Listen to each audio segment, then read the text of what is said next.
Shalom, selamat pagi Bapak Ibu dikasihi Tuhan. Pagi ini kembali lagi kita mau membaca dan merenungkan firman Tuhan. Saya mengajak Bapak Ibu, mari kita berdoa terlebih dahulu. Mari kita berdoa. Terima kasih Bapa yang baik. Kami bersyukur ya Tuhan, sepanjang malam hingga pada pagi hari ini kami bisa bangun tidur dengan sehat. Itu semua karena berkat kasih-Mu. Dan pada pagi hari ini ada kesempatan yang baik bagi kami. Kami mau membaca dan merenungkan firman-Mu. Ya Tuhan, buka hati dan pikiran kami, sehingga firman yang kami baca, kami renungkan, kami dapat mengerti. Terlebih lagi kami dapat mengaplikasikannya di dalam kehidupan kami hari lepas hari. Di dalam nama-Mu Bapa, kami sambut firman-Mu penuh dengan ucapan syukur. Haleluya, amin. Baik Bapak Ibu, tema yang saya berikan untuk kita renungkan bersama yaitu tetap kuat seperti pohon zaitun. Mazmur pasal 52 ayat yang ke-10. Tetapi aku ini seperti pohon zaitun yang menghijau di dalam rumah Allah. Aku percaya akan kasih setia Allah untuk seterusnya dan selamanya. Bapak Ibu, saudara yang dikasihi Tuhan, Mazmur ini ditulis Daud saat ia sedang dalam situasi yang teramat sulit karena terus dikejar-kejar oleh Saul. Ditambah lagi dengan tindakan Doeg yang berusaha mencari cara untuk menghancurkan hidup Daud dengan memberitahukan keberadaan Daud kepada Saul. Pada waktu itu Daud sedang berada di rumah Tuhan saat Imam Ahimelek melayani di rumah Tuhan. Menjawablah Doeg, orang Edom itu yang berdiri dekat para pegawai Saul. Katanya, telah kulihat bahwa anak Isai itu datang ke Nob kepada Ahimelek bin Ahitub. Di tengah situasi yang sangat genting ini, Daud berusaha untuk tidak terpengaruh oleh keadaan yang ada. Ia menyatakan komitmennya untuk tetap seperti pohon zaitun yang menghijau di dalam rumah Allah. Ia berkeyakinan bahwa tidak ada kekuatan apapun yang akan sanggup mengubah dan menggagalkan rencana Tuhan bagi hidupnya. Karena itu Daud berusaha untuk tetap kuat dan bersyukur sekalipun berada dalam tekanan. Aku hendak bersyukur kepadamu selama-lamanya, sebab engkaulah yang bertindak, karena namamu baik.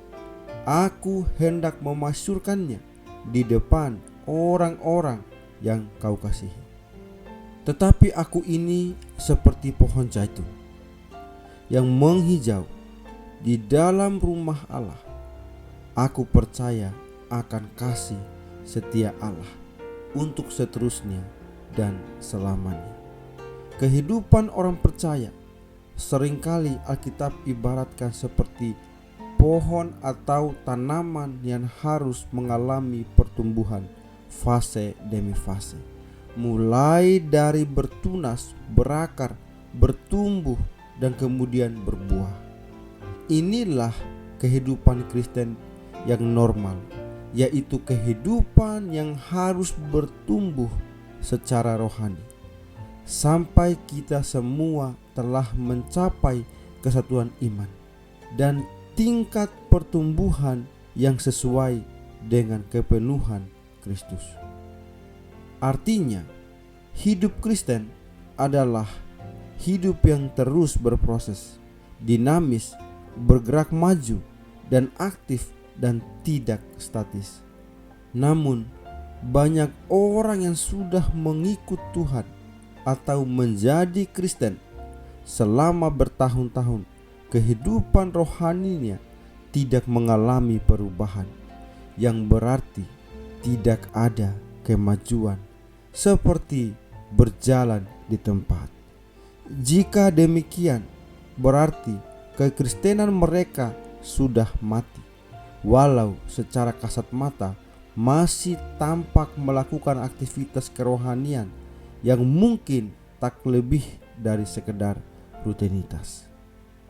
Kehidupan rohani orang percaya seharusnya seperti pohon zaitun, jenis pohon yang dapat bertahan hidup ribuan tahun lamanya.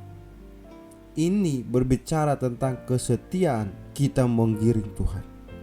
Hendaklah engkau setia sampai mati, dan aku akan mengaruniakan kepadamu mahkota kehidupan.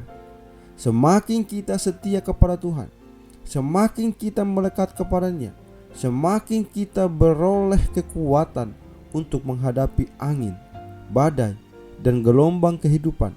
Maka kita harus seperti pohon zaitun yang tertanam di rumah Tuhan, yang sekali tertanam akan tetap tertanam sampai selama-lamanya. Akar pohon zaitun pun sangat kuat sehingga tidak mudah dicabut atau dipindahkan ke tempat lain.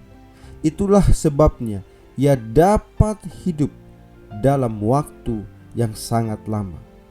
Pohon zaitun adalah pohon yang menghasilkan minyak yang pada masa itu sering dipakai untuk mengurapi raja, di samping untuk keperluan hidup sehari-hari, di mana semua orang membutuhkannya.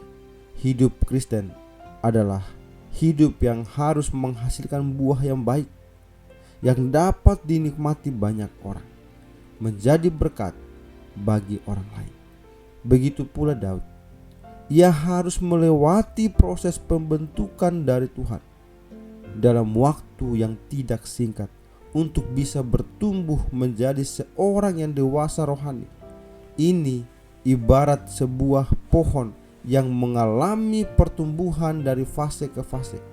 Mula biji ditanam, tumbuh dan bertunas, berakar, menjadi pohon yang berdaun lebat dan berbuah.